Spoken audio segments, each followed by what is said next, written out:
समझ में आया? चलिए 14वां सवाल। इसी डेटा पे इन्होंने बोला है कि नंबर ऑफ प्रोफेशनल्स दोनों शहरों में अगर सेम है तो बताना है कि number of engineers in city A is what percent of number of engineers in city B. अगर दोनों में मान लिया प्रोफेशनल्स की संख्या बराबर है, मान लो आप 100 और 100 है, क्या दिक्कत है?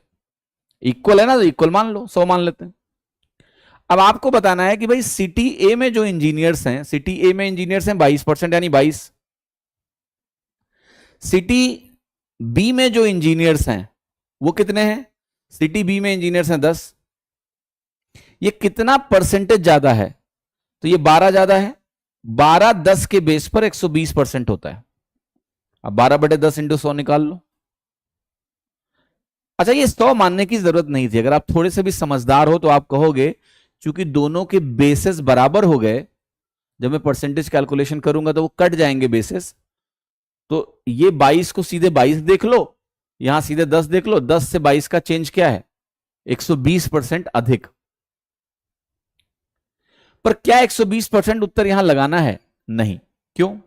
क्योंकि यहां पूछा है, ग्रोथ नहीं पूछा है, नंबर ऑफ इंजीनियर्स कितने परसेंटेज ज्यादा है ये नहीं पूछा है, कितने परसेंटेज हैं ये पूछा है।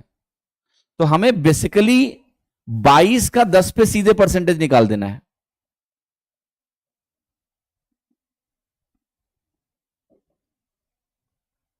%220। भाई ये 100 होता तो ये 220 होता, ये 10 है तो ये 22 होता। 100 पे अगर 220 होता तो आप सीधे बोल सकते हैं 220%। आंसर हो गया सी।